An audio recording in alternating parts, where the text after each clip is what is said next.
تو اب دیکھیے پیر میل شاہ صاحب نے کیا لکھا ہے. آپ فرماتے ہیں کہ خلافت کا معنی وہ ریاست عامہ ہے جو حضور علیہ السلام سے بطور نیابت حاصل ہو. اب قریشی نے یہ بھی جناب بلنڈر چھوڑا ہے کہ جناب امام حسن اس لیے چھوڑ دی خلافت کہ جناب وہ آگے جو ملوکیت آ رہی تھی وہ نیابت کے اندر نہیں تھی. اب جنہیں خلافت راشدہ میں سے حصہ ملا ہو وہی طاہرکم تطہیرا جنہیں یہ شان عطا کی گئی ہو ان کے لیے میرے سیدی نے فرمایا یہ ملک عدود چونکہ حدیث مصطفیٰ پر آگاہ تھے امام حسن مجتبی کہ 30 برس کے بعد رسول خدا نے جو بشارت دی ہوئی ہے وہ ملک عدود کی بشارت ہے، وہ ملوکیت کی بشارت ہے، اور نواسہ رسول وہ نیابت مصطفیٰ پر اپنی اس حکومت کا اختتام کرنا چاہتے تھے اور وہ 30 برس پر جا کر مکمل ہوئی. تو یقین نام پیر میل شاہ صاحب کا لینا، دعویٰ یہ کرنا ہمارا مرکز میر علی ہے، مرکز احمد رضا ہے، اور گپیں آپ نہیں مارنا، اپنی قوم کو بیوقوف بنانا. پیر میل شاہ صاحب لکھتے ہیں خلافت کا معنی وہ ریاست عامہ ہے جو حضور سے بطور نیابت حاصل ہو. پیچھے کیا فرمایا پیر میل شاہ صاحب رحمۃ اللہ علیہ نے؟ فرماتے ہیں ان سے مراد 12 خلفاء سے مراد خلفائے اربع ہیں، ان کے بعد آنے والے وہ خلفاء ہیں جن کے زمانہ میں اسلام کو اعزاز و قیام حاصل ہوا. تو پتہ چلا یہ 12 جو خلفاء ہوں گے یہ مصطفیٰ کے نائب ہوں گے، ان کی خلافت نیابت مصطفیٰ ہوگی. آگے پیر میل شاہ صاحب کہتے ہیں کہ یعنی جو ریاست عامہ خلافت جس کا مقصد اقامت دین، احیاء علوم دینی، ادائے فریضہ جہاد اور رفع مظالم وغیرہ ہو، اس نیابت نبوی کا مستحق وہی شخص ہو سکتا ہے جس کا جوہر نفس انبیاء کے جوہر نفس کے قریب ہو. پس اسے صورت خلافت یعنی ریاست عامہ، معنی خلافت یعنی قرب انبیاء، ایک ہے صورت خلافت ایک ہے معنی خلافت.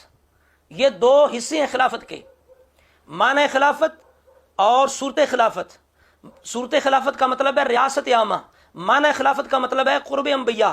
دونوں کا جامع ہو، جیسا کہ خلفائے اربع علیہم رضوان تھے، یعنی خلفائے اربع جو ہیں ان کی خلافت اعلیٰ درجے کی تھی کہ ان کو یہ خلافت کا مکمل مفہوم حاصل تھا، ریاست عامہ بھی تھی اور قرب انبیاء بھی حاصل تھا، ان کا جوہر نفس انبیاء کے جوہر نفس کے قریب تھا.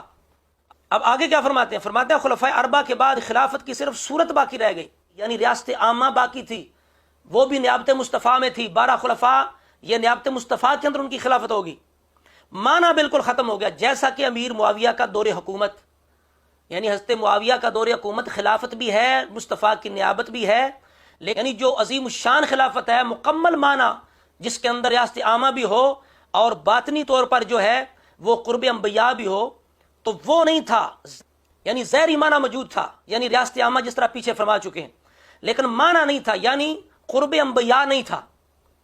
یعنی حضرت معاویہ کے دور کو وہ ظالمانہ نہیں کہہ رہے، ملک عدود نہیں کہہ رہے، خلافت ہی کہہ رہے ہیں، نیابت ہی کہہ رہے ہیں، ریاست عامہ بھی کہہ رہے ہیں جو مصطفیٰ کی نیابت کے اندر ہے. صرف یہ ہے کہ جو قرب انبیاء جو جوہر کے اندر کمال ہوتا ہے وہ نہیں تھا. چنانچہ حدیث میں ہدنۃ علی دہن، ہدنۃ علی دہن یعنی صلح و برفساد کے جو الفاظ وارد ہیں ان کا یہی مفہوم ہے.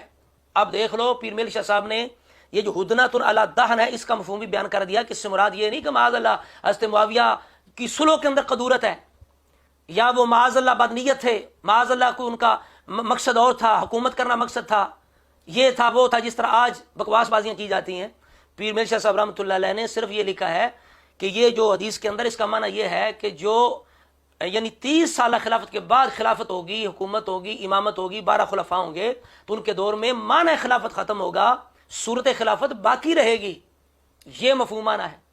اب کہاں یہ پیر میل شاہ صاحب کا بیان کہ جس میں ملک عدود کا مطلق ذکر کر رہے ہیں، ملوکیت حضرت معاویہ کو انہوں نے ملک عدود کہا ہی نہیں، اور یہاں حضرت معاویہ کی حکومت کو خلافت بھی کہہ گئے، نائب مصطفیٰ بھی کہہ گئے جس کے اندر صورت خلافت باقی ہے.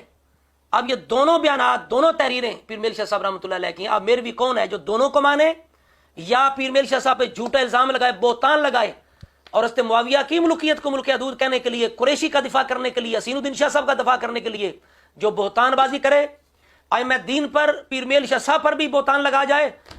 اب کون بتائے ان کو کہ دوست کون ہے دشمن کون ہے؟